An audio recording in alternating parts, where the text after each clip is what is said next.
कि वशीकरण, इस पे पिक्चरें भी बनी है। अभी लेटेस्ट आर माधवन की पिक्चर है, वो बिस्किट खिला के एक लड़की को वश में कर लेता है, फिर वो जैसे जैसे बोलता है वो लड़की वैसे वैसे करती है। ये अपने डैड को रोको तो क्या कर रही है? डैड ये कहीं नहीं जाएंगे। जानवी साइड हो जा। तो वशीकरण का उस टाइम पे जो विद्या का जो प्रभाव था ना, उस टाइम पे वो वशीकरण किसी पे भी कर सकते थे, ठीक है। लेकिन जैसे जैसे टाइम बीतता गया, जैसे जैसे हमारा कालखंड ये चेंज होता गया, क्योंकि सतयुग से आज हम कलयुग पे आ चुके हैं। और आपने क्वेश्चन किया कि वशीकरण क्या सभी पे किया जा सकता है, तो मैं आपको बताना चाहूँगा कि वशीकरण सभी पे। तो गंडमूल का हमारे जीवन पे क्या प्रभाव है और ज्योतिष विद्या गंडमूल के बारे में क्या कहती है? गंडमूल का एक स्पेशल विधि होती है कि जिस नक्षत्र में बच्चे का जन्म हुआ है, जैसे मान लो कि उसका मूल नक्षत्र में जन्म हो गया, तो ये नक्षत्र 27 दिन फिर बाद में आएगा। उसी नक्षत्र में उसकी विधि विधान से अगर पूजा की जाती है तो उसका जो दुष्ट प्रभाव, उसका जो नेगेटिव प्रभाव है, वो टोटली खत्म हो जाए। काल सर्प दोष क्या होता है, इसका कितने समय होता है, क्या प्रभाव होता है उस इंसान पे और इसको कैसे खत्म किया जा सकता है? काल सर्प दोष क्या है कि राहु और केतु इन दोनों के मध्य में सारे ग्रह आ जाए तो काल सर्प दोष माना जाता है। ये हमें पता कैसे चले कि हमारे जीवन में हमें कौन सा काल सर्प दोष लगा हुआ है? जो एक्टर्स हैं या बिजनेसमैन हैं, हमने देखा है उन्होंने जेमस्टोन्स डाले होते हैं। मैंने सुना था कि अमिताभ बच्चन जी ने नीलम डाला हुआ था। हमारे सलमान खान है, सल्लू भाई, उन्होंने ब्लू कलर का चेन में डाला हुआ है जेमस्टोन। तो मैं पूछना चाहता हूँ कि ये जेमस्टोन्स का क्या प्रभाव होता है, ये क्यों डाले जाते हैं? कोई भी नग अगर आप खरीदते हो, पहले उसको रखा जाता है 2 से 3 दिन कच्चे दूध के अंदर। ओके। जिस लॉर्ड के, जिस ग्रह के लिए आपने पहना हुआ है, उसकी मतलब उसके मंत्रों का जाप किया जाता है। कौन सा ग्रह है, कौन सा बृहस्पति है, शनि है, उसके जाप किए जाते हैं। कौन से दिन इसको पहना जाना चाहिए, कौन सा समय होना चाहिए, किस दिन इसको उतारना भी है। ऐसा नहीं कि आपने कंटिन्यूस इसको पहन के रखा तो भी ठीक नहीं, किसी दिन उसको उतारना भी पड़ता है। काफी सोचते हैं कि मांगलिक का नॉन मांगलिक के साथ शादी कभी हो ही नहीं सकती, कि मांगलिक लड़के को मांगलिक लड़की ही ढूंढनी पड़ेगी। बिल्कुल बिल्कुल। एक तो पहले से शादियां नहीं हो रही, मीन्स मंगलिक और नॉन मंगलिक के आपस में मैरिज हो सकती है। टाइम में हर चाहता है कि हम कुंडली मिलाएं, कोई दिक्कत हो, कोई परेशानी ना हो। तो कई बार जाते हैं वहां पे बोल देते कि यार एक का मंगलिक है, एक का नहीं है, बड़ी दिक्कत आती है। चाहे लड़की हो चाहे लड़का हो, उनके घर वाले उसको डिनाई कर देते हैं। हाँ जी, राम राम जी सारे ज्योतिष विद्या, एस्ट्रोलॉजी, यार मतलब आज से 2 साल पहले मैं एस्ट्रोलॉजी को इतना बिलीव नहीं करता था, और जितने मैंने थोड़ी पॉडकास्ट किए हैं, लेकिन जो नॉलेज मिली है, एस्ट्रोलॉजी ज्योतिष विद्या इतनी गहरी है, इतनी बड़ी है, पूरा समुंदर है, इसको समझा नहीं जा सकता जल्दी।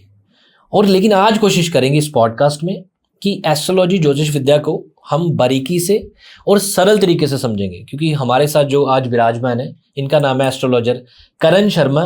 देशों विदेशों में इनका नाम है, बहुत पॉपुलर है, और इनकी 3री पीढ़ी है ज्योतिष विद्या में। बहुत ही बढ़िया इंसान है। कैमरे ऑफ कैमरा हमने बातचीत की, बड़े ही प्यारे हैं और सटीक है अपने टॉपिक पे, और इनका समझाने का तरीका थोड़ा अलग है।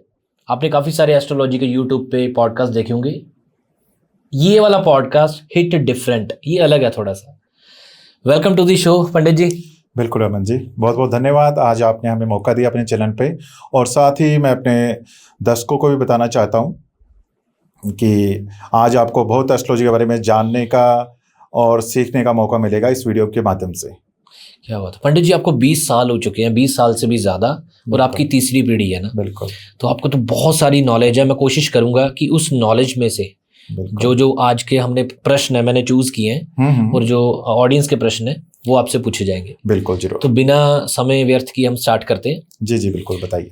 ज्योतिष विद्या को जितना मैं समझ पाया हूँ, बहुत गहरी है, बहुत समुंदर है, और हम बचपन में कहते थे कंप्यूटर कभी सीखा नहीं जाएगा। मुझे लगता है ज्योतिष विद्या कभी सीखी नहीं जाएगी, लेकिन आज कोशिश करेंगे। पंडित जी, ज्योतिष विद्या का हमारे जीवन में क्या महत्व है, और आप इस लाइन में या ज्योतिष विद्या में कैसे आए? बिल्कुल बिल्कुल अमन जी, मैं आपको बताना चाहूँगा कि देखो, ज्योतिष शास्त्र जो है एक प्राचीन विज्ञान है, ठीक है, जो काफ़ी सदियों से चलता आ रहा है। और जो ज्योतिष है एक समुद्र की तरह, जो जिसकी गहराई में हम जितना जाएंगे उतना इस पर रिसर्च हम करते रहेंगे। जी जी जी। ठीक है। अब आज हमने बात करनी है ज्योतिष शास्त्र का हमारे जीवन में क्या महत्व है, और हमें इसकी हमारे जीवन में क्या आवश्यकता है। ठीक है, कि हमें ज्योतिष शास्त्र का सहारा लेना पड़ रहा है या एस्ट्रोलॉजी का सहारा लेना पड़ रहा है। बिल्कुल। तो मैं बताना चाहता हूँ कि हमारे जीवन में, ठीक है, ज्योतिष शास्त्र का बहुत बड़ा योगदान है हमारे जीवन को एक सही मार्ग पे लाने के लिए या सही ट्रैक पे लाने के लिए। वो मैं आपको समझाऊंगा कि आज हम कहीं भी, ठीक है, हमें मान लीजिए कि कोई भी अपना हम किसी की हॉरोस्कोप देखते हैं, चेक करते हैं, ठीक है, मान लीजिए कि हमें कोई भी बिज़नेस स्टार्ट करना है, जॉब स्टार्ट करनी है, कौन सी फील्ड हमारे लिए अच्छी है, किस फील्ड में हमें जाना चाहिए, तो ये सारी जानकारी हम अपने हॉरोस्कोप से प्राप्त कर सकते हैं कि किसी इंसान को कि इसके लिए कौन सी फील्ड अच्छी रहेगी, ये इसको जॉब करनी चाहिए या बिज़नेस करना चाहिए, या कौन से टाइम पे इसके लिए ये काम अच्छा रहेगा, और इसका अगर ये जॉब कर रहा है तो इसके लिए पार्ट टाइम कोई बिज़नेस अच्छा भी रहेगा या नहीं रहेगा। तो ये सारी चीज़ें हमारे हॉरोस्कोप से हमें पता लग जाती है। सपोज़ कीजिए आजकल जैसे मान लीजिए कि आजकल लोगों का जो रुझान है, आजकल लोग चाहते हैं कि हम अब्रॉड में सेटलमेंट हो जाएं, ठीक है, वो चले जाते हैं। अब मैं आपको एक एग्जांपल दूंगा कि जैसे मान लो कि 2 लोग चले गए बाहर, ठीक है, सेम टाइम पे सेम वहाँ पहुँच गए वो, ठीक है। एक इंसान है कि वो 6 महीने साल में अपना तरक्की या अपना सेटलमेंट करना स्टार्ट कर देता है, ठीक है, और दूसरा जो पर्सन है वो काफ़ी टाइम लगने के बाद भी, ठीक है, काफ़ी टाइम बिताने के बाद भी उसको सक्सेस नहीं मिल पाती जो उसको मिलनी चाहिए जी। वो क्यों नहीं मिल पाती है? क्योंकि उसका जो योग है ना वो आउट ऑफ कंट्री में सेटलमेंट का नहीं होता। वो चाहे 5 साल लगा ले, 10 साल लगा ले, ठीक है, उसको लास्ट में उसको खुद को रियलाइज़ होएगा कि मैंने यहाँ आके गलती की। अब वो अपनी मेहनत तो कर रहा है, मेहनत से क्या है कि वो अपनी जो ज़िंदगी के जो चल रहा है आई चलाई वो कर रहा है, लेकिन एक जो उसको सक्सेस मिलनी चाहिए या उसका जो एम है जो उसको प्राप्त होना चाहिए वो नहीं हो पाएगा, ठीक है ना। मान लीजिए जॉब की 2 महीने जॉब की, 2 साल की छूट गई, या जो चीज़ उसको प्राप्त होनी चाहिए वो नहीं हो पाई, ठीक है ना। तो ये सारी की सारी चीज़ों के लिए हमें ज्योतिष शास्त्र, आप ये मान लीजिए कि आप ऐसे रास्ते पे खड़े हो, ऐसी जगह पे खड़े हो जिसके 4 रास्ते जा रहे हैं, ठीक है जी, लेकिन आपको उस मंजिल तक पहुंचना है। अब आपको ये चूज करना है कि मुझे कौन सा रास्ता चुनना चाहिए, ठीक है। रास्ते 4 जा रहे हैं, अब आप कंफ्यूजन में हो कि यार मैं कौन सा रास्ता लूं जिससे मैं अपनी मंजिल तक पहुंच जाऊं, ठीक है। तो ये जो एस्ट्रोलॉजी है वो हमें डायरेक्शन देती है, वो हमें डायरेक्शन देगी कि आप इस रास्ते से जाइए और आप अपनी मंजिल तक पहुंच जाओगे, ठीक है। तो आप सिंपल शब्दों में आप समझिए कि एस्ट्रोलॉजी एक हमारे जीवन में नेविगेशन का काम करती है, ठीक है। जैसे मान लीजिए कई बार हमें किसी स्थान पहुंचना, नेविगेशन लगा के जाना पड़ता है, पहुंच जाते हैं, थोड़ा सा टाइम या हमें इधर उधर होना पड़ता है। उसी हिसाब से ज्योतिष शास्त्र भी हमारे जीवन को सही ट्रैक पे लाता है और हमें पता चलता है कि हमें कौन सा फील्ड, कौन सा करियर, मतलब काफ़ी सारी ऐसी चीज़ें होती हैं जिसके लिए हमें इस चीज़ की जरूरत पड़ती है। दूसरा आपने क्वेश्चन किया कि भैया आपका इंटरेस्ट ज्योतिष शास्त्र में कैसे बढ़ा जी। तो मैं बताना चाहूँगा कि इसके 2 रीज़न हैं। पहला रीज़न क्या है कि हमारा ये जो काम है ये हमारा खानदानी काम है, ठीक है। हमारे पूर्वज, दादाजी, परदादा जी, मतलब उनके पूर्वज, ये हम इसी कारोबार में ही, मतलब ये जो हमारा जो करते हैं एस्ट्रोलॉजी का, इसी काम को हम कर रहे हैं, ठीक है। जब बचपन में हम उनको देखते हैं, अपने फादर साहब को, अपने ग्रैंडफादर की, लोगों की जब हेल्प करते थे, लोगों को खुशी मिलती थी, तो उनको देख के बहुत अच्छा लगता था। तो इसीलिए हमने भी सोचा कि इसी एस्ट्रोलॉजी को ही हमें आगे बढ़ाया जाए। तो आज हमारे जो पीढ़ी दर पीढ़ी जो चला आ रहा है उसी कार्य को हम आगे बढ़ा रहे हैं, और लोगों की जितनी हेल्प हो सकती है उतनी हेल्प उनके लिए, जो भी हो करने वाला भगवान है, लेकिन कहते हैं ना कि इंसान जरिया बन जाता है। करने वाला सब कुछ भगवान होता है, लेकिन इंसान एक जरिया बना देता है कि भाई इस इंसान के जरिए आपकी हेल्प होनी है। क्या बात है पंडित जी, 20 साल का एक्सपीरियंस। क्या होता है कि हॉरोस्कोप या कुंडली कोई भी एस्ट्रोलॉजर आजकल है पढ़ लेते हैं, इसके बारे में बात करूंगा कि जेन्युइन एस्ट्रोलॉजर कैसे ढूंढे ना, इसके बारे में आगे बात करूंगा। लेकिन जिसको एक्सपीरियंस होता है वो कुंडली को अलग हिसाब से, अलग पैरामीटर से वो जानता है। तो ऐसे ही कुछ टॉपिक्स और है मेरे पास। बिल्कुल बिल्कुल अमन जी, बताइए। अच्छा पंडित जी, ये टॉपिक है, ये ना इंटरनेट पे काफ़ी कुछ सुना है इसके बारे में, मांगलिक और नॉन मांगलिक। इसमें क्वेश्चन ये है कि काफ़ी सोचते हैं कि मांगलिक का नॉन मांगलिक के साथ शादी कभी हो ही नहीं सकती। पहले तो इसका आंसर देना कि मांगलिक लड़के को मांगलिक लड़की ही ढूंढनी पड़ेगी। बिल्कुल बिल्कुल। एक तो पहले से शादियां नहीं हो रही, उससे बाद में ज़्यादातर मांगलिक लड़के लड़कियां हैं आजकल, फिर लड़के लड़कियां मिल नहीं रहे। पहले तो ये सवाल है। और दूसरा कुंडली मिलाप का, क्यों ज़रूरी है कुंडली मिलाप करना, इसके बारे में बताइए। जी बिल्कुल अमन जी, देखो अभी हमारा जो आपने पूछा मंगलिक, पहले हम जानेंगे कि मंगलिक का कैसे होता है, कैसे मंगलिक योग बनता है और इसका हमारे जीवन पे क्या प्रभाव पड़ता है जी और क्या मंगलिक नॉन मंगलिक से मैरिज कर सकता है या नहीं, वो हम इसको डिटेल में जानेंगे। ठीक है। पहले हम देखेंगे हॉरोस्कोप की, कहता है ना कि प्रथम, चतुर्थ, सप्तम, अष्टम और द्वादश, मीन्स कुंडली के पहले, चौथे, सातवें, आठवें जी और 12वें घर में अगर मंगलिक है, मंगल है, मंगल तो ग्रह। जातक मंगलिक माना जाता है। ओके। चाहे वो लड़की हो चाहे लड़का हो, ठीक है। वो मंगलिक माना जाता है। आज के टाइम में हम देखते हैं कि लोग अपनी हॉरोस्कोप कुंडली मिलान के लिए किसी एस्ट्रोलॉजर के पास जाते हैं। जी वो क्या देखते हैं, क्या चेक करते हैं कि अच्छा एक की कुंडली मंगलिक है, दूसरी की नॉन मंगलिक है, एक का मंगल नहीं है, दूसरे का मंगल है, तो वो क्या कर देते हैं कि डिनाई कर देते हैं सीधा ही। वो ओके। सोचते नहीं हैं कि हम इसका कुछ कर भी सकते हैं, या मंगल की स्थिति भी नहीं देखते पूरी तरीके से, जस्ट वो ये देखते हैं कि हाँ जी एक मंगलिक है, दूसरा नॉन मंगलिक है, तो उसको डिनाई कर देते हैं। लेकिन मैं ये कहना चाहूँगा कि देखो ऐसा बिल्कुल भी नहीं है। एक मंगलिक जातक का दूसरे मंगलिक जातक के साथ, ठीक है, मतलब मीन्स मंगलिक और नॉन मंगलिक के आपस में मैरिज हो सकती है। वो कैसे हो सकती है मैं बताऊंगा आपको।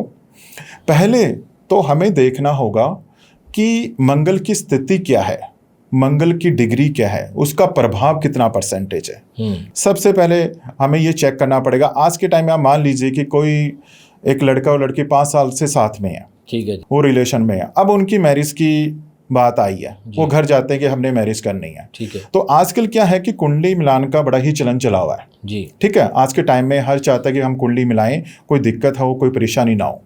तो कई बार जाते हैं और वहां पे बोल देते हैं कि यार एक का मंगलिक है, एक का नहीं है, तो बड़ी दिक्कत आती है। चाहे लड़की हो चाहे लड़का हो, उनके घर वाले उसको डिनाई कर देते हैं। हमारे पास काफ़ी ऐसे केसेस आए जिसमें लड़का मंगलिक होता है या लड़की मंगलिक होती है, दूसरा मंगलिक नहीं होता। तो हमने उनको बताया कि घबराने की इसमें कोई जरूरत नहीं है, ठीक है। हमें पहले देखना है डिटेल में, अगर नहीं कि मान लीजिए कि हमारा 5 साल का उनका बच्चों का आपस में है, एक दूसरे के साथ वो जुड़े हुए हैं, और हमने एक छोटी सी वो एक मंगल का, चलो मंगल का डेफिनेटली प्रभाव तो पड़ता है, नो डाउट वो उसका प्रभाव पड़ेगा, लेकिन हमें ये भी देखना होगा, पूरा एनालाइज करना होगा कि मंगल का प्रभाव कितने % है, कितने % नहीं है। ठीक है। क्योंकि उनका 5 साल का रिश्ता है, एक दूसरे को अच्छे से जानते हैं। अब कोई नहीं चाहेगा कि उनका रिश्ता आगे खराब हो या आगे चल के, क्योंकि जब वो एक दूसरे को लाइक कर रहे हैं, एक दूसरे से मैरिज करना चाहते हैं, अगर उनकी मैरिज कहीं उनके अगेंस्ट होती है तो वो आगे चलेगी भी या पता नहीं चलेगी। ठीक है जी। तो वो कहते हैं कि एक बसा बसाया घर खराब होने के कगार पे आ जाता है बाद में जी। तो अब हम जो अभी टॉपिक पे आते हैं अपना मंगलिक का, ठीक है, जो मैंने आपको बताया कि 1, 4, 7, 8, 12 घर में अगर मंगलिक हो तो मंगलिक माना जाता है। तो इसमें सबसे बड़ा इफेक्ट क्या होता है कि अगर मंगल प्रथम में और सप्तम भाव में, क्योंकि हर जो ग्रह होता है ना, हर जो ग्रह होता है उसकी सप्तम दृष्टि पड़ती है। ठीक है। प्रथम हमारा जो लगन हो गया, अगर लगन में मंगल है और उसकी जो दृष्टि पड़ रही है सप्तम भाव में, सप्तम भाव क्या होता है कि अगर लड़की है तो उसके पति का घर है, अगर लड़का है तो उसकी पत्नी का घर है, मतलब पार्टनर का स्थान है वो, तो उसकी दृष्टि सप्तम घर में पड़ रही है। ठीक है। अगर लगन और सप्तम भाव में मंगलिक है तो वो थोड़ा स्ट्रॉन्ग मंगलिक माना जाता है। लेकिन ऐसा भी नहीं है कि हम उसमें पूरा डिनाई कर दें, उसमें हम डिनाई नहीं कर सकते। उसमें क्या होता है ना कि एक तो मान लीजिए कि 28 साल बाद अगर हम मान लो कि मैरिज करते हैं तो मंगलिक का जो प्रभाव है काफ़ी हद तक कम हो जाता है।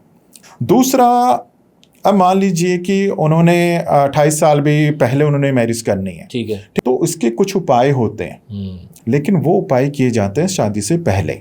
हम ऐसा नहीं कि हम ये सोचे कि चलो ठीक है अभी तो हम बाद में देख लेंगे या कर लेंगे, वो शादी से पहले किए जाते हैं। जी जी। इसके 2-3 ऐसे स्ट्रिक्ट उपाय हैं, वो करने से मंगल का जो प्रभाव है वो कम हो जाता है, और जिससे क्या है कि एक मंगलिक जातक नॉन मंगलिक जातक से मैरिज कर सकता है, उसमें कोई ऐसी दिक्कत नहीं आती। क्योंकि ये हमने काफ़ी ऐसे केसेस पे काम किया है, ऐसे वर्क किया है जिनकी आज बहुत अच्छी, मतलब एक मंगलिक एक नॉन मंगलिक बहुत अच्छी ज़िंदगी अपनी जी रहे हैं।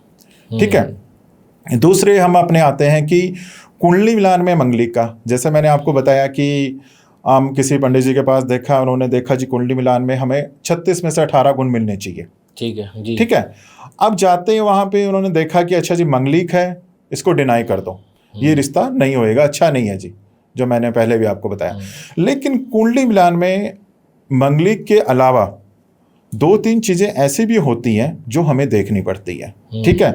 मंगल का मैंने आपको बता दिया कि उसके लिए हम क्या कर सकते हैं, लेकिन कुंडली मिलान में सबसे जो एक एक सबसे अहम रोल होता है, वो होता है हमारी राशि मैत्री का। सपोज कीजिए मैं आपका लेता हूं कि आपकी कुंडली का जो स्वामी है, आपकी राशि का जो स्वामी है सूर्य, आपकी जो वाइफ है, धर्मपत्नी है, उनकी राशि, आपकी जिनसे शादी होने वाली है, उनकी राशि का स्वामी है शनि।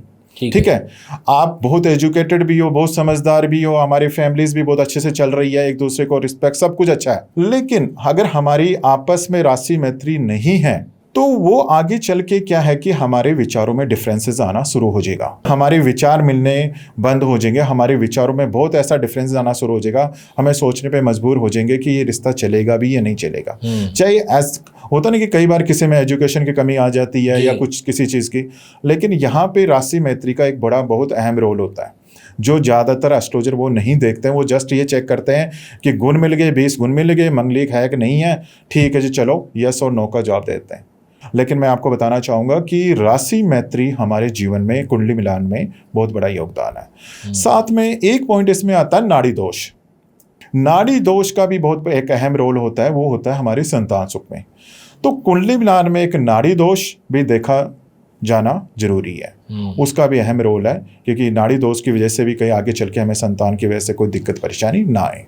तो कुंडली मिलान में जो मैंने आपको बताया ना कि ये 2-3 पॉइंट है जो हमें हमेशा कोई भी कहीं भी अगर आप देखते हो, चेक कराते हो, एक तो मंगलिक का तो चलो हो ही गया, साथ में राशि मैत्री और नाड़ी दोष, ये जरूरी है। क्या बात है। तो मुझे जो लगता है कि कुंडली एक एक्सरे है, जो ज़िंदगी में आपके इवेंट्स होने हैं, जो चीज़ें होनी है वो होके ही रहनी है। लेकिन एस्ट्रोलॉजी, ज्योतिष विद्या आपको एक डिसीज़न दे देती है कि ये चीज़ें आपने नहीं करनी।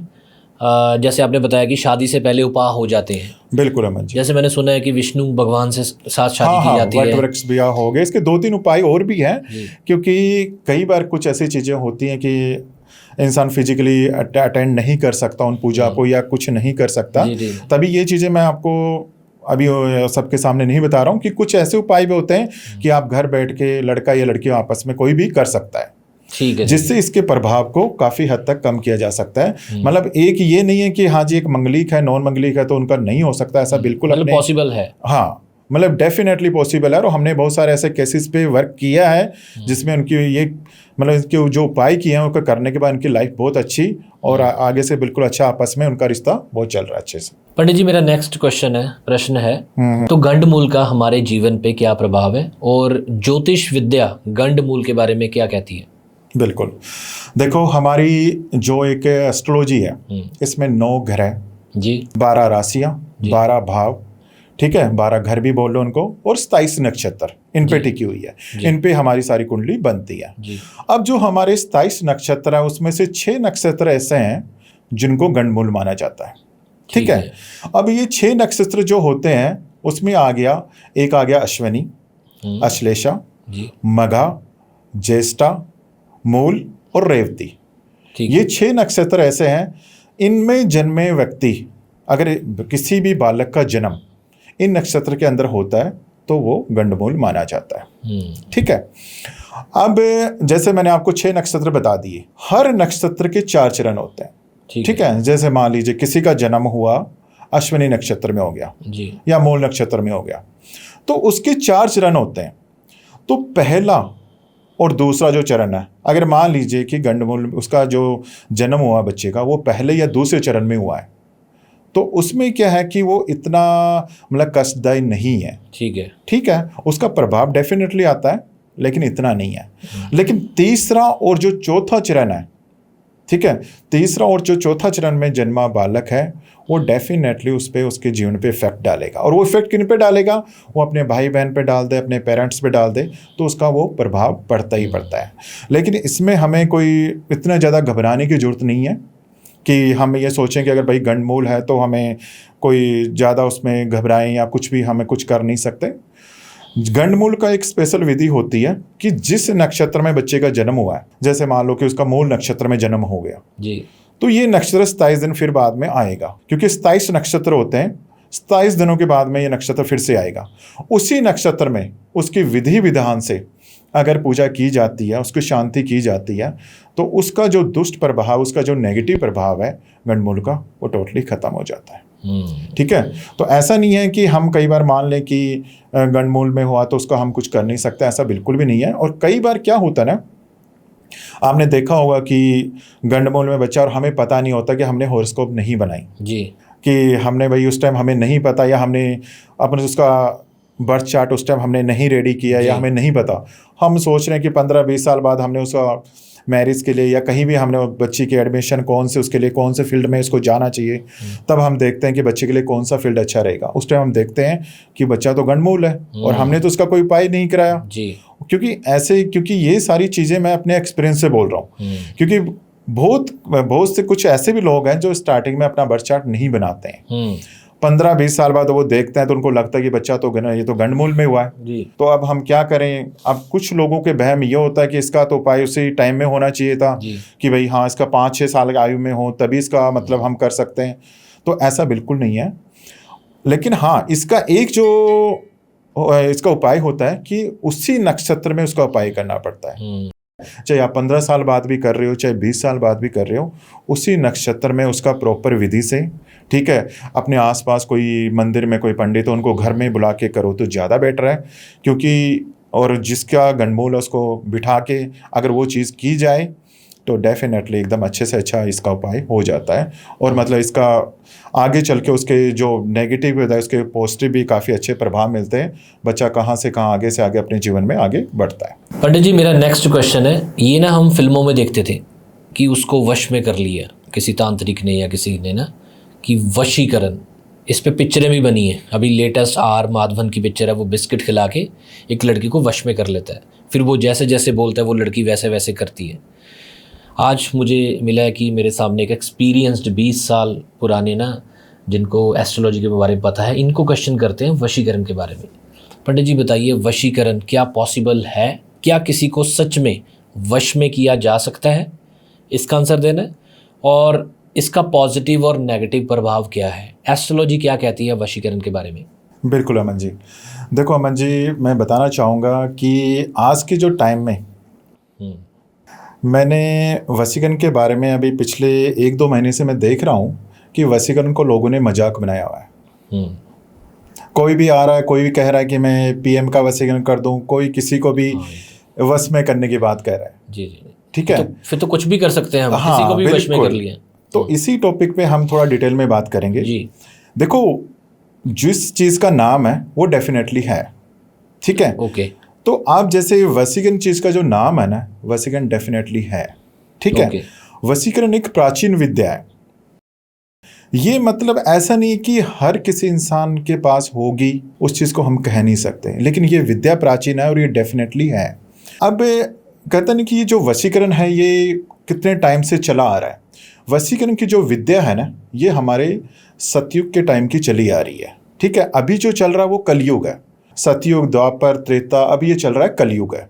उस टाइम में क्या करते थे जो बड़े बड़े हमारे ऋषि मुनि संत महात्मा, इस विद्या का जो उपयोग है वो अपने अच्छे कार्यों के लिए, राज्य की भलाई के लिए, उन कार्यों के लिए किया जाता था। उस टाइम वशीकरण, जैसे आपने क्वेश्चन किया कि सभी पे किया जा सकता है क्या, जी, तो वशीकरण का उस टाइम पे जो विद्या का जो प्रभाव था ना, उस टाइम पे वो वशीकरण किसी पे भी कर सकते थे, ठीक है। लेकिन जैसे जैसे टाइम बीतता गया, जैसे जैसे हमारा कालखंड ये चेंज होता गया, क्योंकि सतयुग से आज हम कलयुग पे आ चुके हैं, ठीक है। सतयुग का मतलब होता है सत्य का युग, क्योंकि उसमें कोई भी इंसान, कोई झूठ पाखंड, कोई कुछ भी नहीं होता था। अब जो चल रहा है वो कलयुग चल रहा है।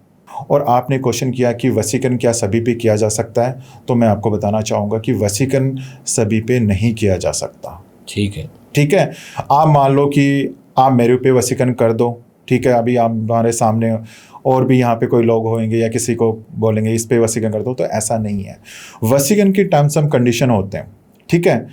उस केस में हम वशीकरण का उपयोग हम कर सकते हैं और वो डेफिनेटली सक्सेस होता है। काफ़ी कहते हैं कि हमें सिर्फ फोटो चाहिए और उस पे हम कुछ करके कर सकते हैं। देखो, वशीकरण के लिए फोटो मस्ट है, ठीक है, जिस इंसान के लिए। अब मैं आपको बताना चाहूँगा कि वशीकरण किन के ऊपर हम कर सकते हैं, किस रिलेशनशिप में हमारा वशीकरण हो सकता है, ठीक है, ठीक है।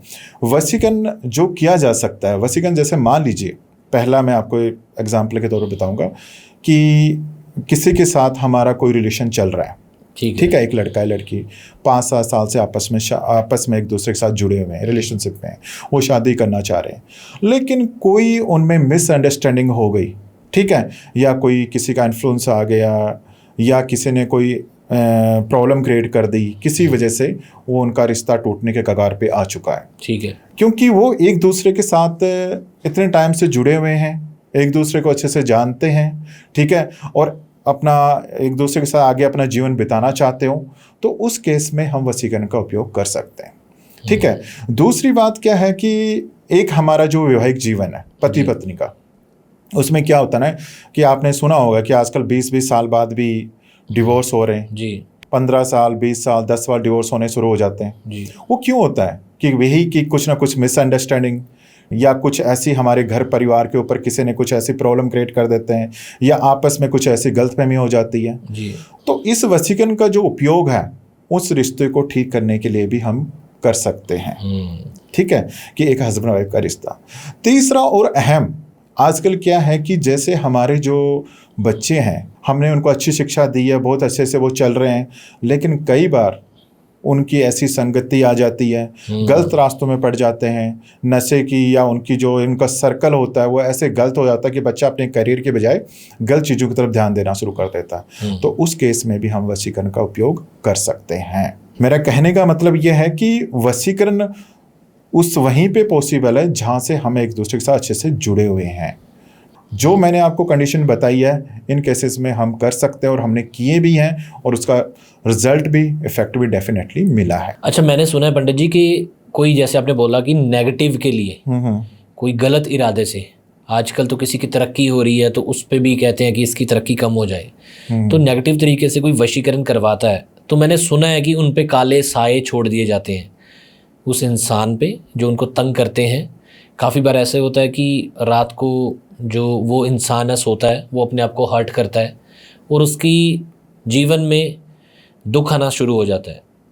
काले साए वाला कोई लॉजिक है इस बात में?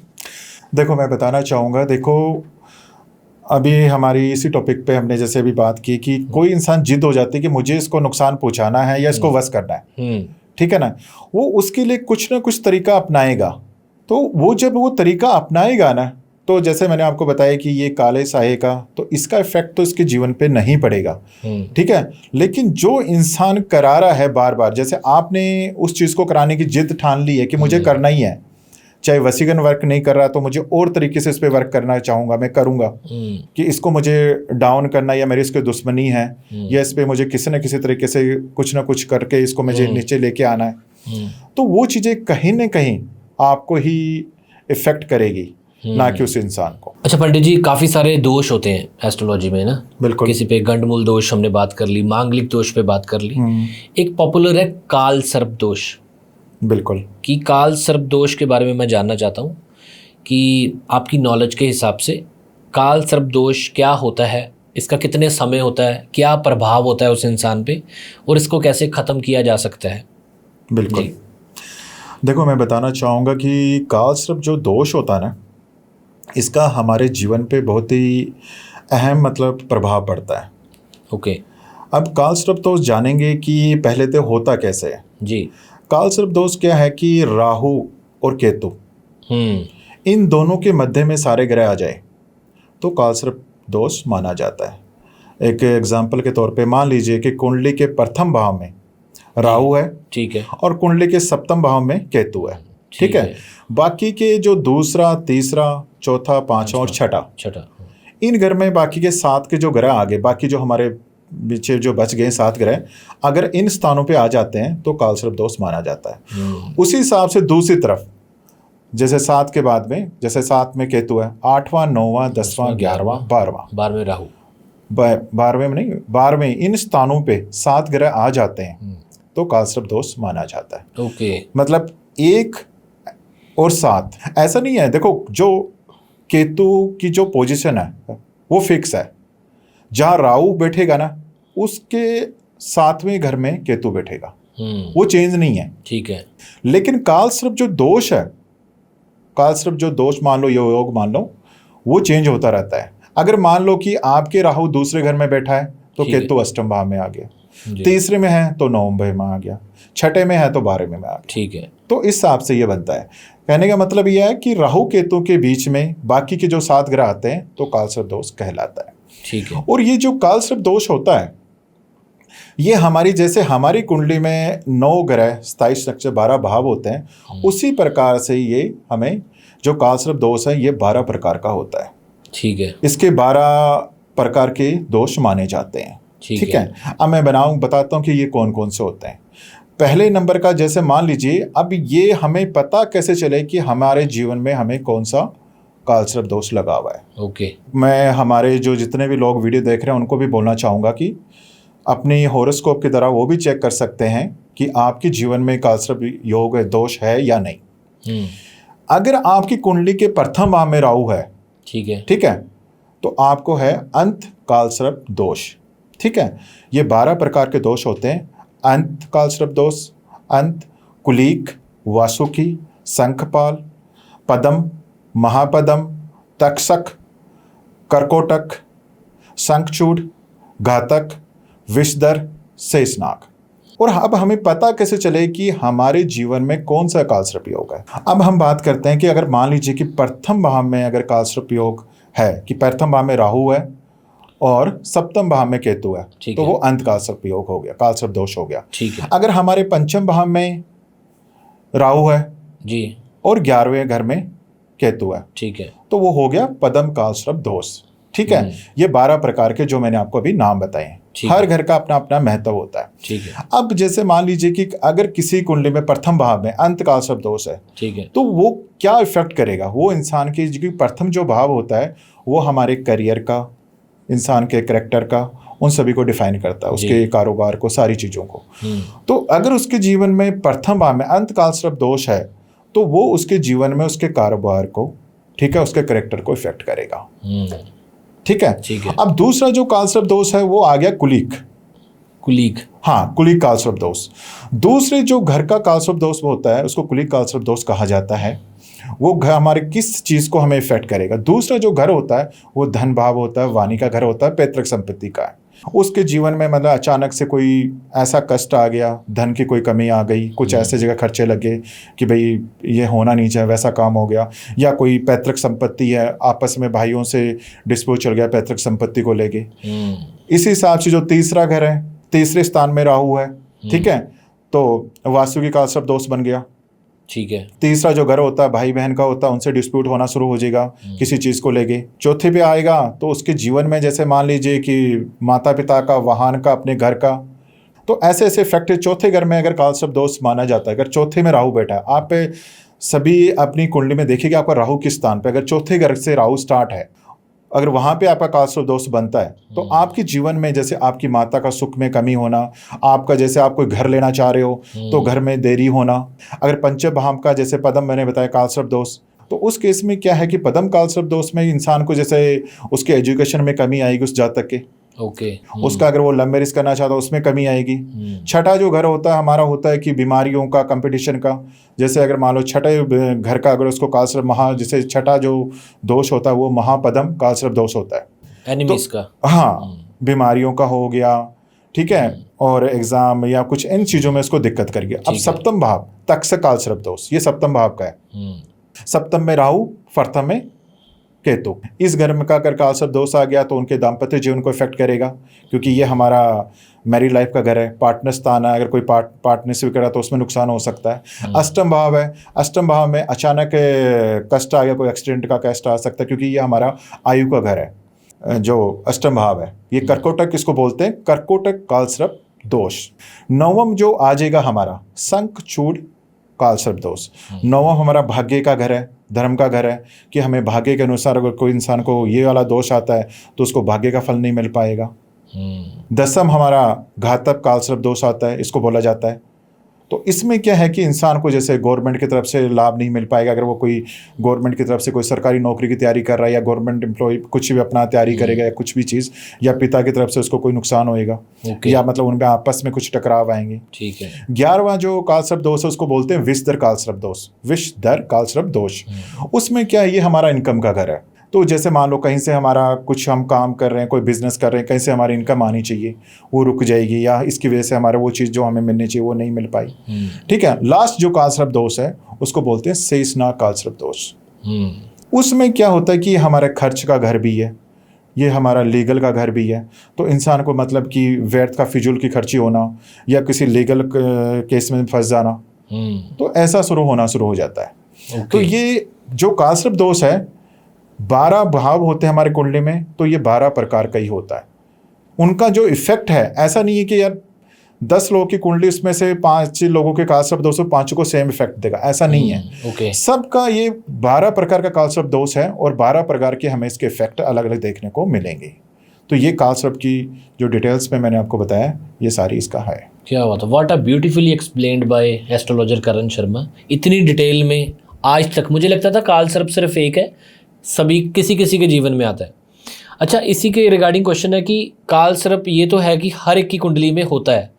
बिल्कुल भी नहीं, मैंने बताया बिल्कुल नहीं, बहुत रेयर चांस होता है। मतलब राहु कहीं ना कहीं तो होगा ही। नहीं, मैंने आपको बताया ना, आपको मैं इसका थोड़ा सा आपको सही कर दूं जी।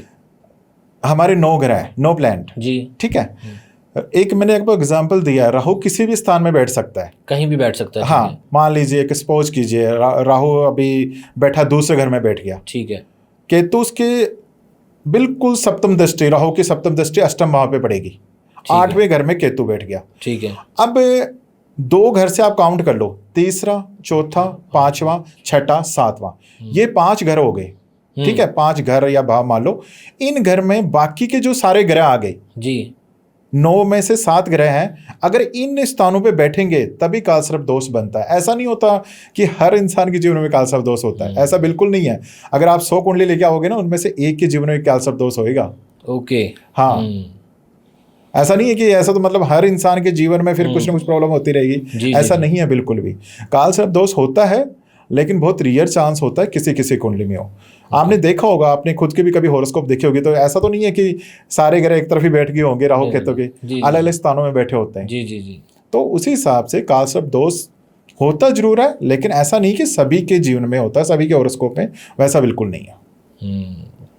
ठीक है, जिनके जीवन में कालसर्प दोष है, विधि के साथ, उपाय के साथ उनका समाधान किया जा सकता है। बिल्कुल किया जाता है। कालसर्प दोष का देखो, कालसर्प क्या चीज है जी, ठीक है, ये सर्प की तरह बना हुआ है। जैसे राहु है वो हेड ऑफ द स्नेक है, और जो केतु है वो टेल ऑफ द स्नेक है।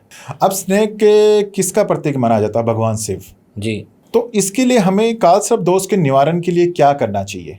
शिव की आराधना, महामृत्युंजय के पाठ, जैसे कई बार नाग पंचमी आती है, उस टाइम स्पेशल जैसे दूध से रुद्र अभिषेक किया जाए, ठीक है, शिवलिंग पे दूध से अभिषेक किया जाए, तो कालसर्प दोष का बहुत अच्छा निवारण हो सकता है। साथ में एक चीज़ और कर सकते हो, इसमें आप हनुमान जी की भी पूजा करो, तो कालसर्प दोष का जो प्रभाव है काफ़ी हद तक कम हो जाता है। हनुमान चालीसा पढ़ो, या मंगलवार के दिन आप मंदिर चले गए, वहाँ पे आपने प्रसाद चढ़ा दिया, वैसा भी कर सकते हो। और पर्टिकुलर इसकी जो पूजा की जाती है वो जैसे आप उज्जैन में भी करा सकते हो, ठीक है। एक पूरी विधि विधान से, कई बार कुछ लोग होते हैं कि हमें पूरी विधि विधान से कराना है, कोई चीज़ करनी है, तो उज्जैन में भी इसका, ऐसा नहीं कि वहीं जाके हमें कराना ही मस्ट है, ऐसा नहीं है। आप ऐसा कोई भी ना सोचे कि हमें वही मस्ट वहीं कराना है, लेकिन उज्जैन वगैरह में इसकी जो पूरी विधि विधान से जो पूजा है वो कर सकते हैं। लेकिन हम घरेलू जो मैंने बताया कि महामृत्युंजय के जाप और अपना शिव की आराधना, ठीक है, हनुमान चालीसा, ये करने से भी इसके जो प्रभाव को हम कम कर सकते हैं। हमने राहु केतु के बारे में बहुत सुना है, पिक्चरें भी बनी है। मैंने सुना है केतु को दिखाई नहीं देता केतु को, और केतु जिस घर में होता है वो चीज़ें दूर जानी स्टार्ट हो जाती हैं, ऐसे सुनी सुनाई बातें हैं। हाँ बिल्कुल, ये जो दोनों ग्रह हैं ये छाया ग्रह है। छाया ग्रह, हाँ, ये इनको नाम दिया गया है, लेकिन ये बिल्कुल छाया ग्रह है। बाकी तो अपने जैसे बाकी के जो प्लैनेट हैं सबका अपना अस्तित्व है, ये एक बिल्कुल इनको जो माना गया है हॉरोस्कोप के हिसाब से अपने ज्योतिष शास्त्र में इनको छाया ग्रह कहा गया है। पंडित जी, एक इंटरेस्टिंग टॉपिक है जी। ये ना, मैं वैंकूवर गया था, कनाडा, सरी, बिल्कुल, वहाँ पे मैंने $20 की टिकट खरीदी थी कि काश कहीं लॉटरी लग जाए। यार हम सबको होता है कि यार मैं बाहर जाऊँ, रोड पे कोई बैग मिल जाए 20 लाख रुपए का, क्या बात है, अचानक धन की प्राप्ति जो खुशी देती है ना, बिल्कुल। तो बाहर के लोग हैं ना कनाडा में, तो मुझे किसी ने बताया था, मैं पेट्रोल डलवाने रुका, वहाँ पे ग्रोसरी स्टोर था, कि यहाँ पे सब लॉटरी खरीदते हैं, और इंडिया में भी ज़्यादातर घर की औरतें या जेंट्स होते हैं, उनको होता है कि चल लॉटरी कहीं लग गई 1 करोड़ 2 करोड़ की, जीवन आसान हो जाएगा। तो पंडित जी, एस्ट्रोलॉजी के हिसाब से जो अचानक धन की प्राप्ति है, अब कई एस्ट्रोलॉजर कहते हैं कि आपको हम आपकी लॉटरी लगवा देंगे हम, बिल्कुल। ठीक है, भी ऐसे ऐसे कर लो, ये उपाय कर लो और आपकी लॉटरी लग जाएगी। मैंने ये तो बहुत बढ़िया है यार। फिर तो मैंने लॉटरी की टिकट खरीदी और एस्ट्रोलॉजी के हिसाब से मैंने पंडित जी को बोला कि एक पूजा कर दो और मेरी 1 करोड़ की लॉटरी लगी। क्या ऐसा संभव है? और क्या कुंडली में किसी की लिखा होता है कि हाँ इसको अचानक धन की प्राप्ति हो सकती है? इसके बारे में बताइए। बिल्कुल अमन जी, आपने बड़ा ही इंटरेस्टिंग क्वेश्चन किया है जी और बहुत ही डिटेल में हम इसके बात करेंगे। जी। आपने किया है कि लॉटरी या अचानक धन प्राप्ति का योग, ठीक है। तो मैं आपको बता देना चाहता हूँ, देखो जो लॉटरी का जो योग है या अचानक धन प्राप्ति का योग है जी, डेफिनेटली हमारे जीवन में, मीन्स ऐसा नहीं कि सभी के जीवन में, बहुत रेयर चांस है कि योग तो डेफिनेटली होता है। योग होता है।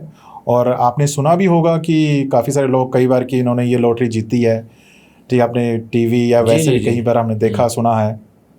अब हम बात आते हैं कि लॉटरी कौन विन कर सकता है या लॉटरी का योग कैसे पता चले, या कि हम कहाँ से, मतलब लॉटरी हम खरीदते हैं तो वो हमारे लिए ठीक भी है कि या नहीं है, हम जीत पाएंगे कि नहीं जीत पाएंगे।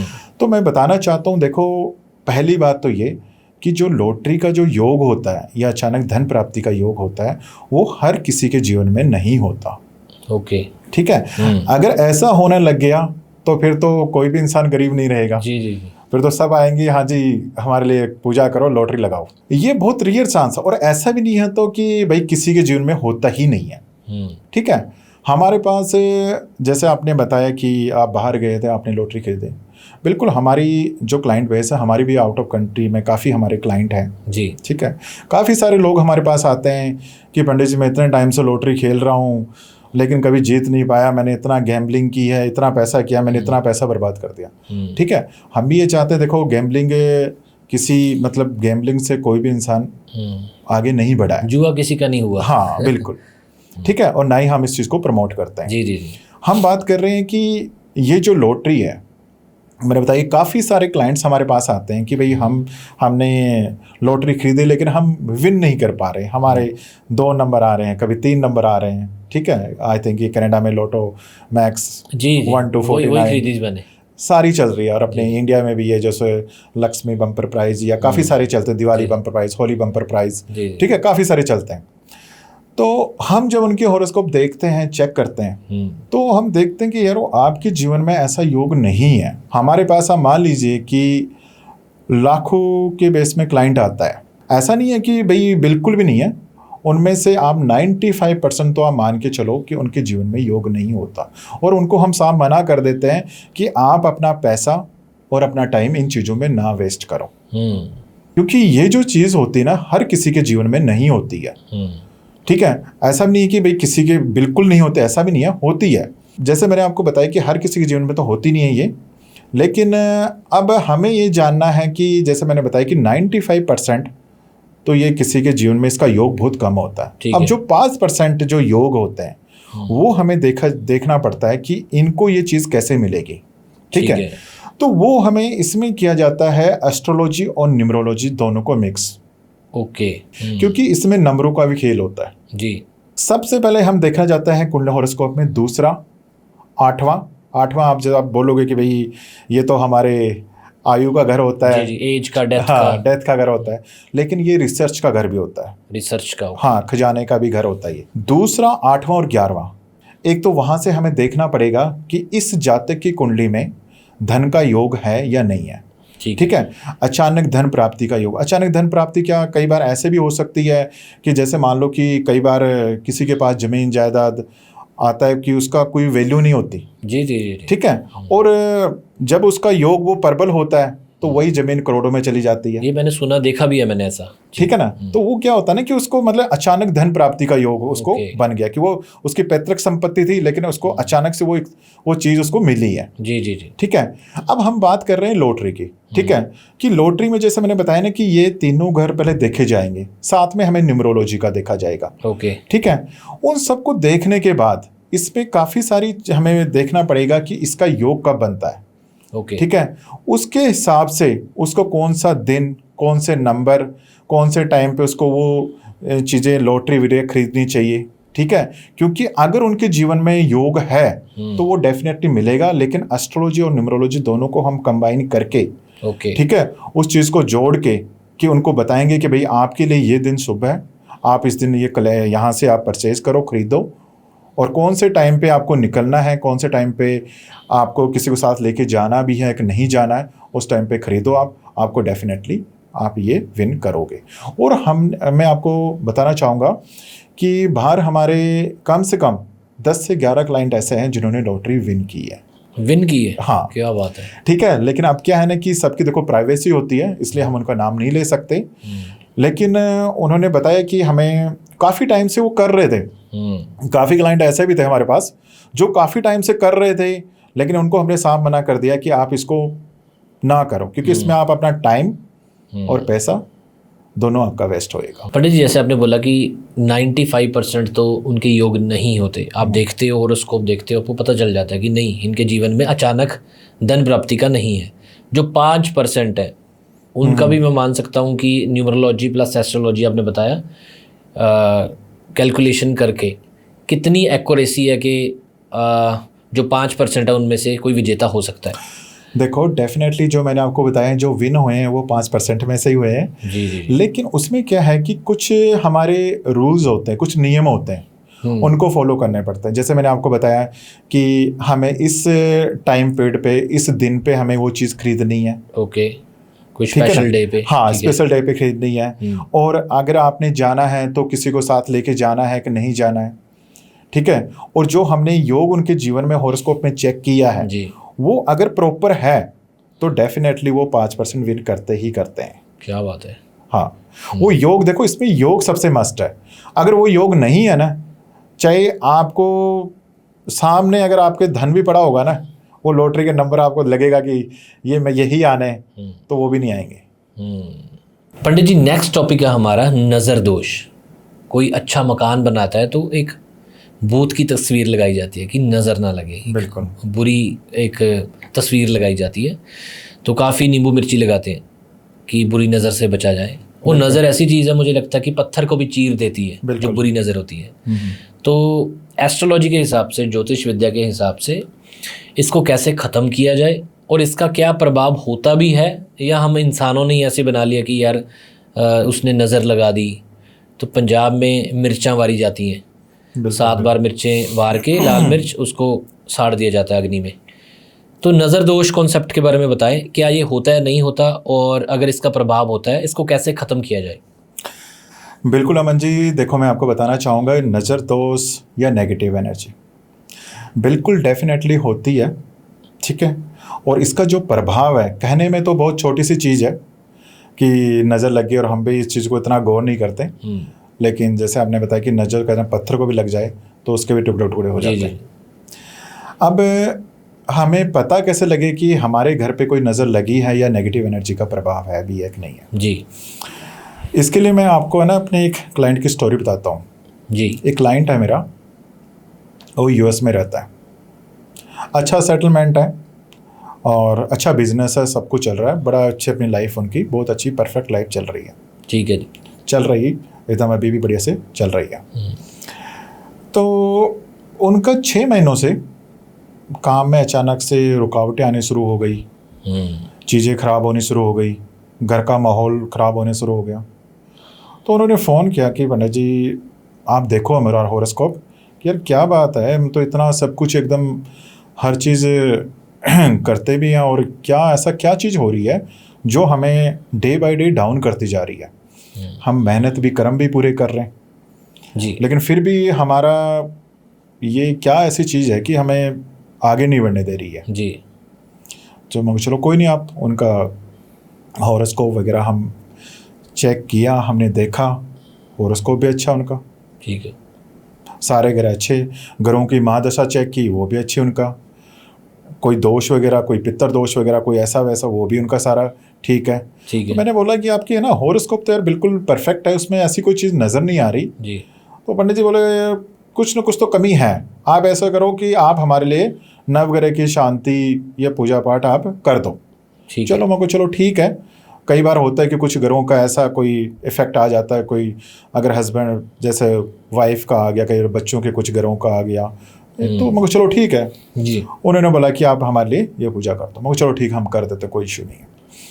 तो हमने पूछा कि मेरे को आप मुझे ना 2 हफ्ते के बाद बताना कि कैसा आपको इफेक्ट मिला कि नहीं मिला। ठीक है। ठीक है, 2 हफ्ते के बाद उनका मेरे पास फ़ोन आता है। मैंने उनका जो नवग्रह की शांति और भी जो उनका पितर दोष वगैरह सारा कर दिया। उसको 2 हफ्ते बाद उनका फ़ोन आया, ये पंडित जी आपने पूजा तो की है लेकिन हमारा तो काम बनने की बजाय और बिगड़ा है। मतलब इसका आपने जो पूजा की है ना उसका पॉजिटिव है, हमें नेगेटिव क्यों मिल रहा है? मेरे को ऐसा तो बिल्कुल नहीं होना चाहिए। तो फिर मुझे लगा नहीं कहीं ना कहीं कुछ न कुछ है, कोई चीज़ के मतलब कुछ न कुछ गड़बड़ है इस चीज़ के अंदर जी। तो मैंने बोला कि आप मुझे अपनी फैमिली फ़ोटो भेजो, अपने बिजनेस का नाम भेजो, जहाँ बिजनेस करते हो वहाँ का एड्रेस भेजो। ओके। ठीक है। तो जब मैंने देखा, चेक किया, सारा देख के मैंने लगा कि उसमें जब उनकी फ़ोटो वगैरह सारा चेक किया तो इनकी घर के ऊपर तो कोई नज़र का, कोई नेगेटिव एनर्जी का इफेक्ट आ रखा है। ओके। और वो डे बाय डे इंक्रीज होती जा रही है। ठीक है। तो जब मैंने उनको बताया कि श्रीमान जी आपके घर पे तो कुछ है ना, नज़र लगी, कोई नेगेटिव एनर्जी है, तो वो पहले तो उदास था लेकिन फिर थोड़ा हंसने लग गया। पंडित जी आप क्या बात कर रहे हो, हम यूएस में रहते हैं, यहाँ कौन करेगा यार, होगा कौन किस इससे कई लोगों के पास कहाँ इसका टाइम है। जी जी। मैंने उनको समझाया कि जरूरी नहीं कि किसने किया होगा। ओके। जरूरी नहीं कि किसने जानबूझ के किया होगा कि आपके घर पे ये नज़र, कोई इंसान की नज़र वैसे भी लग सकती है, या आपका कहीं स्थान कहीं पे लोग कुछ टोटका कर देते हैं, आपका पैर ऐसी कई जगह पे पड़ गया, कोई चौरस्ते पे या कोई ऐसे स्थान पे पड़ गया हो, वहां से कोई नेगेटिव एनर्जी का इफेक्ट आ गया हो। ठीक है। ठीक है। तो पंडित जी का मुझे, अब वो यूएस कंट्री में रहने वाला, वो थोड़ा सा उसको लगा कि यार ऐसा हो नहीं सकता। मैंने बोला डेफिनेटली 101% ऐसा ही है। ओके। अच्छा, तो पंडित जी क्या क्या इफेक्ट आता है इससे? मैंने बोला इसमें देखो पहले तो आपका काम काज आपका इफेक्ट करेगा, का बिल्कुल हो रहा है। दूसरा आपका हस्बैंड वाइफ के रिलेशन का, वो भी आजकल का बिल्कुल इफेक्ट है, थोड़ा सा आपस में तू मैं हो रही है। हेल्थ में भी का चलो पंडित जी वो तो बिजनेस आपस में होता है तो वो भी हो रही है। लेकिन जब मैंने एक बात उनको बताई, मैं को आपका बच्चा भी गलत रास्ते की तरफ जा रहा है, गलत संगत में जा रहा है, तो जब उसको मैंने ये बात बताई ना, तो उसने बोला कि पंडित जी बिल्कुल ये आपने जो बात बोली है ना, इस बात को सुन पे मुझे विश्वास हो गया कि डेफिनेटली मेरे घर के ऊपर नज़र का या कोई नेगेटिव एनर्जी का इफेक्ट है। कि मुझे बिलीव नहीं था कि भाई ये ऐसी चीज़ हो सकती है क्या। लेकिन आपने बताया ना कि हमारा बच्चा इतना संस्कारी, इतनी हमारी बातों को मानने वाला और इतना हमारे कहने में चलने वाला, आज वो ना तो हमारी बात मान रहा है और अपनी मर्जी से चल रहा है। अपने करियर बनाने के बजाय वो अपने करियर को तबाह कर रहा है। ओके। उसको समझ नहीं आ रहा कि क्या सही है क्या गलत है। तो जब हमने ये चीज़ उनको बताई तो उसको यकीन हो गया कि हाँ डेफिनेटली ये कुछ ना कुछ नेगेटिव एनर्जी या नज़र का हमारे घर पे प्रभाव पड़ा है। तो अब पंडित जी क्या ये जो चीज़ें होती हैं ये ऐसी लगती है कोई कर भी सकता है। ओके। देखो हमको इसके लिए हम अभी नहीं बता सकते, ये तो जब हम इसको रिमूव करेंगे तब हम इसको बता सकते हैं कि ये प्रभाव किस वजह से आया है। ठीक है। तो कहीं यहाँ तो जैसे आप मुझसे कांटेक्ट कर रहे हो, मैंने उनको समझाया कि आप मुझसे कांटेक्ट कहाँ कर रहे हो, आप इंडिया में कर रहे हो ना, करे हाँ। तो कोई अगर देखो आजकल लोग अपने दुख से इतने दुखी नहीं है जितना किसी को खुश होकर वो दुखी हो जाते हैं। जी।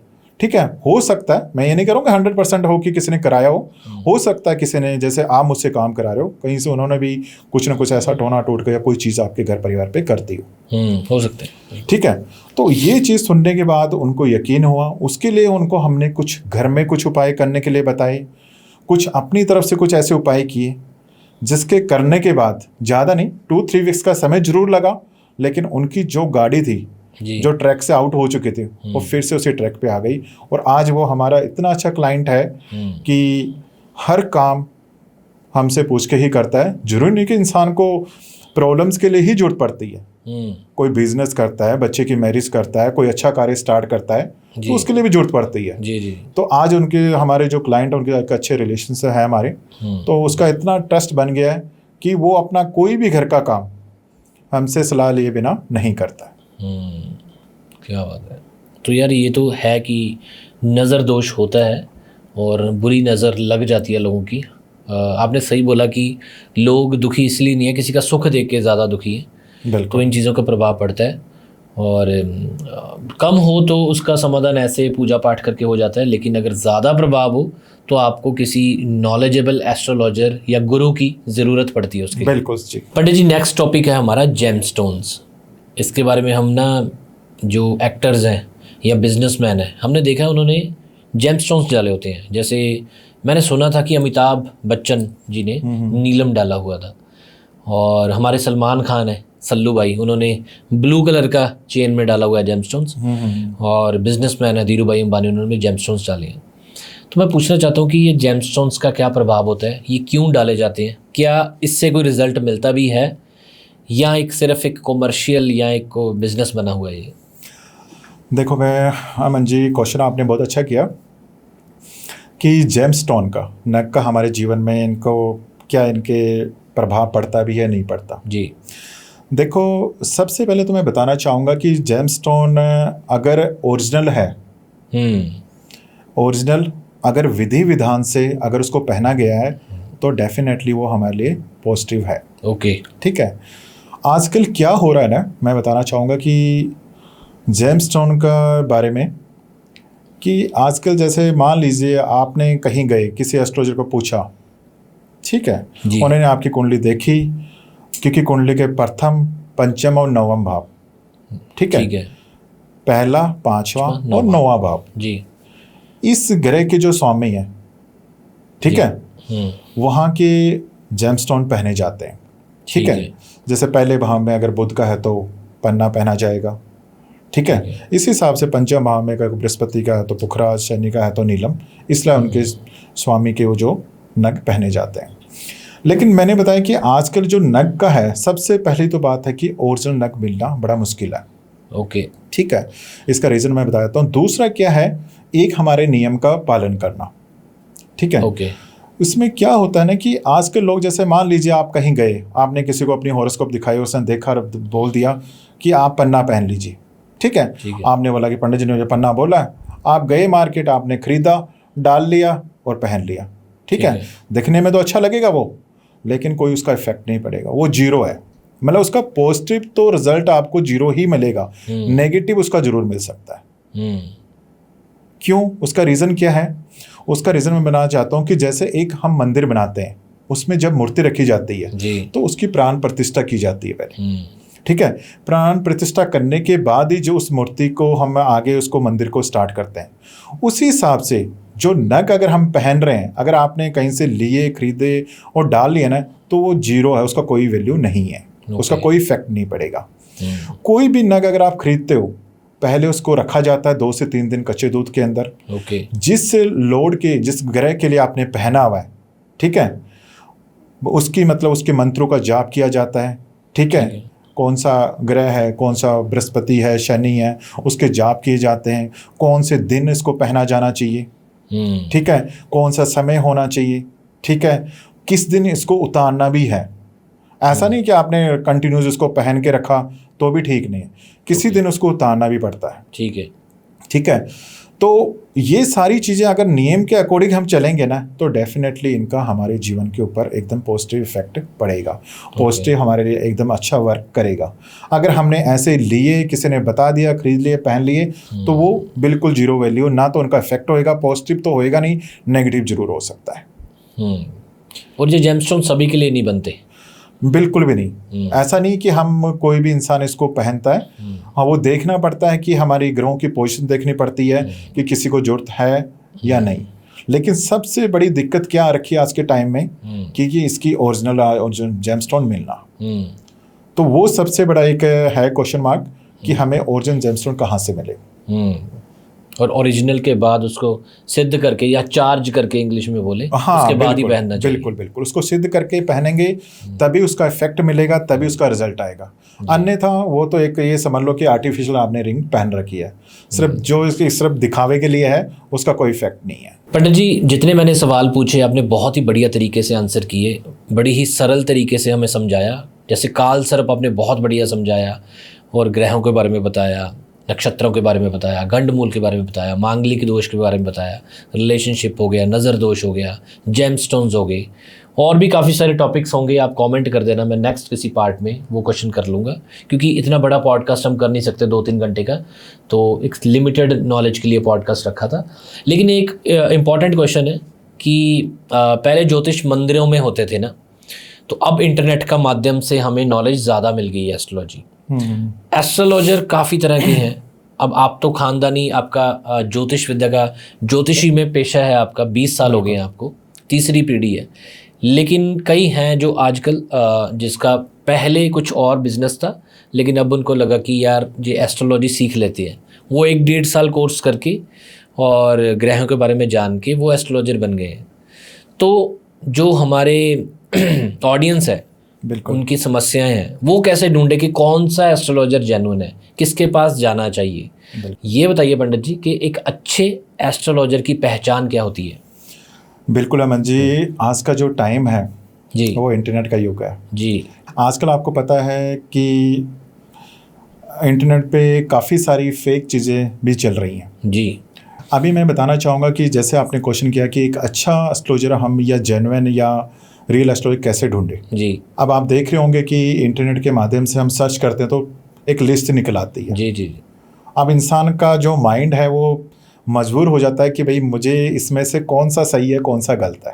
एक ऐप बन रखी है, मैं नाम नहीं लेता, उसमें तो इतने सारे एस्ट्रोलॉजर आ जाते हैं कि इनकी अपॉइंटमेंट ले लो, इनकी अपॉइंटमेंट ले लो। बिल्कुल बिल्कुल। तो इंसान सोचने पे मजबूर है। तो और इसी की वजह से मैं आपको बताना चाहूँगा, ये बहुत बड़ी बात है, आज के टाइम में लोगों का एस्ट्रोलॉजर और एस्ट्रोलॉजी के प्रति जो पहले एक रिस्पेक्ट थी ना, पहले जो सम्मान था, वो धीरे धीरे कम होता जा रहा है। जी, सिर्फ क्यों? क्योंकि इस काम के अंदर कुछ ऐसे लोग आ गए हैं जिसको इसकी पूरी जानकारी नहीं होती, आधी अधूरी जानकारी होते हैं, और आधी अधूरी जानकारी की वजह से लोगों को गलत गाइडेंस मिलने से लोगों का इसके प्रति जो विश्वास है उठता जा रहा है। जी, ठीक है। और अब हमें ये जानना है कि हम एक अच्छा एस्ट्रोलॉजर कैसे ढूंढे या उसकी क्या पहचान हो सकती है। जी, ठीक है। क्योंकि मैं बताना चाहता हूँ कि एक बार मेरे पास एक क्लाइंट का फ़ोन आया। जी, ये मैं अपनी स्टोरी बता रहा हूँ किसी, तो उसने बोला, मुझे फ़ोन किया उसने बड़े गुस्से से, पंडित जी मुझे 1 महीना हो गया मेरा काम नहीं हुआ। ठीक है। मैंने बोला, मैं थोड़ा सा उसको बोला कोई बात नहीं, रिलैक्स हो थोड़ा, आप बताओ क्या आपके साथ क्या हुआ है। पंडित जी मैंने काम करवाया और 1 महीना होगा काम भी नहीं हुआ और आपने फ़ोन उठाना बंद कर दिया। मैं को ऐसा तो कभी हो ही नहीं सकता, आप बताइए कौन सा काम नहीं हुआ, कि आपका किस नंबर पे आपने फ़ोन किया था। तो जब उन्होंने बताया कि मैंने ऐसे ऐसे नंबर पे फ़ोन किया था, तो जब मैंने वो चीज़ें देखी, चेक की, तो मैंने उनको बोला कि ये मेरा नंबर नहीं है, आप प्रॉपर्ली इसको चेक करो। तो उन्होंने कि नाम तो इसमें लिखा हुआ है करण शर्मा। मैं को अब करण शर्मा के नाम के वो तो आप देखो ना, करण शर्मा से उन्होंने उसमें फ़ोटो मेरी लगी थी क्या? नहीं, फ़ोटो आपकी नहीं लगी, लेकिन नाम उन्होंने दिया हुआ था। तो मेरे को वो आपको देखना चाहिए कि जब फ़ोटो उसके अंदर नहीं आ, और आपने जो काम कराया, आपने पेमेंट वगैरह किसी को भेजी होगी, तो किस नाम से भेजी? वो भी डिफरेंट नेम था। ओके। तो जब मैंने उसका पूरा डिटेल निकाला, मेरे को आप इस पर फ़ोन करो, तो वो नंबर जब उन्होंने चेक किया तो वो नंबर स्विच ऑफ आ रहा था, उस पर कोई था ही नहीं। ठीक है। तो एक जो एस्ट्रोलॉजर, एक जेन्युइन जो एस्ट्रोलॉजर होएगा, उसकी सबसे बड़ी पहचान होगी उसकी आइडेंटिटी। ठीक है। जो रियल एस्ट्रोलॉजर होएगा वो कभी अपना नाम नहीं चेंज करेगा, उसकी आइडेंटिटी उसका फर्स्ट रहेगा। जैसे मेरा नाम एस्ट्रोलॉजर करण शर्मा है, तो मेरी जो प्रोफाइल है सारी, चाहे इंस्टाग्राम हो, चाहे ट्विटर हो, चाहे फेसबुक है, वो सारी एस्ट्रोलॉजर करण शर्मा के नाम से ही होगी। ठीक है। ठीक है। सभी के ऊपर मेरा पिक होएगा। ठीक है। सेकंड थिंग, आप ये चेक कर सकते हो कि वो किसी संस्था से सर्टिफाइड है कि नहीं है। ठीक है। जैसे ISO सर्टिफाइड हो गई, या बड़ी बड़ी और भी संस्थाएं हैं, ठीक है, वहाँ से उसको कोई सर्टिफिकेट या कोई संस्था से सर्टिफाइड है कि नहीं है। ठीक है। ठीक है। तो उसके जरिए भी आप जान सकते हो कि वो इंसान रियल है कि फेक है। ओके। ठीक है। थर्ड, आप जैसे आप कंसल्टेंट, क्योंकि हम जो ज़्यादातर हम कंसल्टेशन करते हैं, हम ये चाहते हैं कि लोग हमसे वीडियो कॉलिंग के या ऑफलाइन आके हमसे मिलें। हम उस पर ज़्यादा हमें अच्छा लगता है कि हम किसी इंसान से, अगर किसी की कोई प्रॉब्लम भी है या कोई हमें कंसल्ट करना चाहता है, तो हम ये चाहते हैं कि वो हमारे साथ रूबरू हो, आपस में हम एक दूसरे से बात करें। ठीक है। चाहे वो वीडियो कॉलिंग किससे कर सकता है या फिजिकली आके। कई बार क्या होता है ना कि जैसे मान लीजिए कि वो हमारे स्थान से बहुत दूर है या आउट ऑफ कंट्री से कॉल कर रहा है, तो वो एक वीडियो कॉलिंग के थ्रू भी वो देख सकता है कि भाई हम जिस इंसान से बात कर रहे हैं वो मतलब रियल है कि भी है कि नहीं है। तो ये काफ़ी सारी चीज़ें हैं, आप उसके एड्रेस को वेरीफाई कर सकते हो या उसकी जो प्रेजेंस है इंटरनेट पे कितने टाइम से है कि नहीं है, ठीक है। तो ये काफ़ी सारी चीज़ें हैं जो आप नोट करके आप एक पता कर सकते हो कि इंसान जेन्युइन है कि नहीं है, जेन्युइन एस्ट्रोलॉजर है कि नहीं है। अच्छा पंडित जी, ये हमारे साथ भी होता है कि जैसे आपने बोला कि आपका नाम यूज़ करके शायद किसी ने करण शर्मा और इंटरनेट पे आपकी वीडियोस डाल के या कुछ भी ऐसे, तो ऐसे लोगों को ख़राब करते हैं। बिल्कुल। अब जैसे मान लो अब आपकी मुझे प्रोफाइल देखनी है, मनोज वाला डालूंगा तो काफ़ी सारी प्रोफाइल आ जाएगी। जी जी जी जी, ये चीज़ है। अब उसमें ब्लू टिक मार्क है, वो है कि हाँ भैया आपका रियल है। एक तो चलो ब्लू टिक मार्क से पता चल जाता है। दूसरा पंडित जी, एक फ़नी बात है कि जैसे हमने पॉडकास्ट किया तो हमारी टीम को भी कॉल आ जाता है कि हमें ये दिक्कत है, हमें अपनी कुंडली मैच करवानी है, तो हमारी करवा दीजिए। तो मेरे जो टीम मेंबर है वो बोलते हैं कि नहीं, हम तो पॉडकास्ट किया था उनका, ओके भाई करण शर्मा जी का नंबर ये है, तो इसीलिए मैं नंबर ही डिस्प्ले कर देता हूँ। आपको डिस्क्रिप्शन पे वैसे लिंक्स सारे मिल जाएंगे, इनके इंस्टाग्राम हैंडल, यूट्यूब हैंडल, बाकी जो स्क्रीन पे नंबर है ये करण एस्ट्रोलॉजर करण शर्मा जी का नंबर है, इस पे आप कांटेक्ट कर सकते हो। हमें मत कांटेक्ट करना है, तो हमें क्योंकि दिक्कत होती है, क्योंकि हर एक की समस्या ना दुखी होके फ़ोन करता है हमें, तो हम आगे से बोलते हैं कि हम नहीं करण शर्मा है, हम तो इनका पॉडकास्ट किया था, हम टीम से बोल रहे हैं। तो ये इनका नंबर है, आप डायरेक्टली इनको कॉल कर सकते हो। तो मुझे बहुत कॉल्स आते हैं ऐसी टीम को। हम जिसका पॉडकास्ट करते हैं, लोग इतने, उनको नहीं कई बार फ़ोन चलाना आता इतना, उनको लगता है कि शायद यही एस्ट्रोलॉजर है, मुझे ही समझ लेते हैं काफ़ी। तो इस दुविधा को हम क्लियर कर देते हैं। और वाकई जो ब्लू टिक है या सर्टिफाइड है, उन एस्ट्रोलॉजर को ही कॉन्टैक्ट करना चाहिए। बाकी आजकल स्कैम्स बहुत है, फ्रॉड बहुत है, बच के रहना चाहिए। ओके सो गाइज, ये था हमारा आज का पॉडकास्ट जिसमें हमने एस्ट्रोलॉजी और ज्योतिष विद्या के बारे में बात की। काफ़ी सारे टॉपिक रह गए होने हैं यार, आप कमेंट कर देना जो जो टॉपिक्स आपको लगते हैं कि ये पिक नहीं किया पंडित जी ने। आपकी जो प्रॉब्लम्स हैं वो भी कर देना, आपको जो पसंद नहीं भी आया इस पॉडकास्ट में वो भी कर लेना, कोई बात नहीं। हम सारी चीज़ें रीड करेंगे और पार्ट 2 में वो वाले सवाल पंडित जी से करेंगे।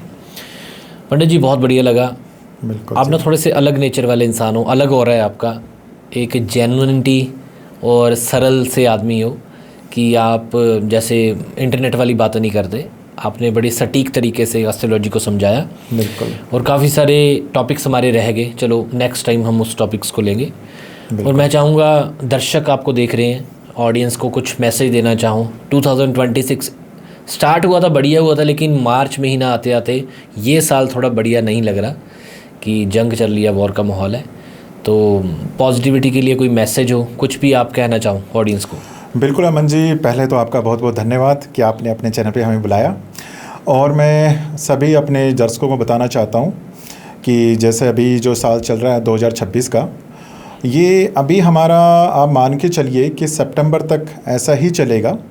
थोड़ा सा कि इसमें है थोड़ा ये एग्रेसिव वाला साल है, तो सितंबर तक, सितंबर के बाद में समय थोड़ा सा जो अभी जंग वगैरह चल रही है, जो वॉर वगैरह चल रहे हैं, उसमें रिलीफ मिलेगा। और साथ में अभी हमारे कुछ काफ़ी टॉपिक्स रह भी गए हैं, तो हमारे दर्शकों को मैं कहना चाहूँगी कमेंट्स में आप बताइए कि नेक्स्ट टाइम हम किस टॉपिक पे बात करें। उसी टॉपिक को हम पूरे विस्तार से बताएंगे और रखेंगे। आपकी कुंडली में भी किसी प्रकार का कोई दोष या कोई चीज़ आप जानना चाहते हो तो कमेंट्स में आप लिख सकते हो या आप हमसे पूछ सकते हो। धन्यवाद। बाकी सारे डिस्क्रिप्शन पे मैंने लिंक्स दिए हुए हैं, कुछ भी दुविधा हो, कुछ प्रॉब्लम हो, आप डिस्कस कर सकते हो। और बस यार एस्ट्रोलॉजी के पॉडकास्ट इसलिए हैं कि एक गुड नॉलेज, सटीक नॉलेज आप तक पहुंचे, इंटरनेट का सही माध्यम यूज़ हो। ठीक है पंडित जी, बढ़िया लगा। हम इजाज़त लेते हैं अपनी ऑडियंस के साथ। बिल्कुल। राम राम जी।